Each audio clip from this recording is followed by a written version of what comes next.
આપ સૌ મિત્રોને સૌપ્રથમ જય શ્રી રામ। મિત્રો આજના આ વિડીયોમાં આપણે જાણીશું સ્ટાઇલિશ ફોન્ટ કીબોર્ડને ડાઉનલોડ કઈ રીતના કરવું। હા મિત્રો, તમે પણ તમારા મોબાઈલમાં આ રીતના સ્ટાઇલિશ ફોન્ટ કીબોર્ડ ડાઉનલોડ કરવા માંગો છો તો આ વિડીયો તમારા માટે। આ વિડીયોના માધ્યમથી આપણે જાણીશું મોબાઈલમાં સ્ટાઇલિશ કીબોર્ડ કઈ રીતના કરવું। તો ચાલો આપણે વિડીયો પર આગળ વધીએ। સૌપ્રથમ તમારા મોબાઈલમાં પ્લે સ્ટોર એપને ઓપન કરી દેવાની છે।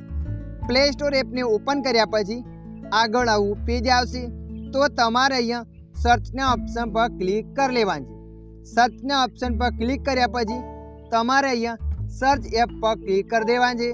सर्च एप पर क्लिक कर्या पछी तमारे अहींया फॉन्ट कीबोर्ड लखीने सर्च करवानुं छे। जेवा तमे फॉन्ट कीबोर्ड लखीने सर्च करशो एटले मित्रों आगळ आवुं पेज आवशे। तो मित्रों तमारा मोबाइलमां आ एप्लिकेशनने डाउनलॉड कर लेवानुं छे। તમે જોઈ શકો છો એપ્લિકેશન નામ છે ફોન્ટ કીબોર્ડ।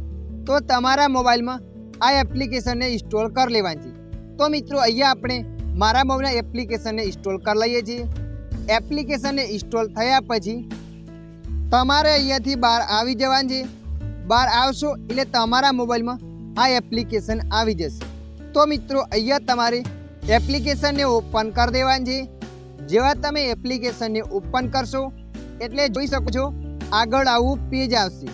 તો મિત્રો અહીંયા તમારે થોડી વાર રાહ જોઈ લેવાની છે। થોડી વાર રાહ જોયા પછી ગેટ ટુ સ્ટાર્ટ પર ક્લિક કરી દેવાની છે। જેવા તમે ગેટ ટુ સ્ટાર્ટ પર ક્લિક કરશો એટલે આગળ આવું પેજ આવશે। તો મિત્રો અહીંયા તમારે ડેટ ઓફ બર્થડેને સિલેક્ટ કરી લેવાની છે।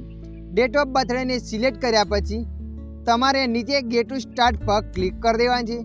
જેવા તમે ગેટ ટુ સ્ટાર્ટ પર ક્લિક કરશો એટલે જોઈ શકો છો આગળ આ રીતના પેજ આવશે। તો મિત્રો અહીંયા તમારે એક્સેપ્ટ ઓર કન્ટિન્યુ પર ક્લિક કરી દેવાનું છે। એના પર ક્લિક કરશો એટલે આવું પેજ આવશે।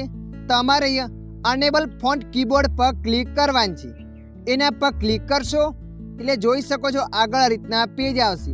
તો તમારે આ ઓપ્શનને ચાલુ કરી દેવાનું છે। ઓપ્શનને ચાલુ કર્યા પછી ઓકે પર ક્લિક કરી દેવાનું છે। ઓકે પર ક્લિક કરશો એટલે ઓપ્શન ચાલુ થઈ જશે। એ ઓપ્શન ચાલુ થયા પછી એના પર રાઈટ થઈ જશે। રાઈટ થયા પછી નીચે તમારે સ્વિચ ટુ ફોન્ટ પર ક્લિક કરવાનું છે। જેવા તમે એના પર ક્લિક કરશો એટલે આવું પેજ આવશે। તમારે અહીંયા ફોન્ટ પર ક્લિક કરવાનું છે। ફોન્ટ પર ક્લિક કર્યા પછી તમારે અહીંયાથી પાછું આવી જવાનું છે।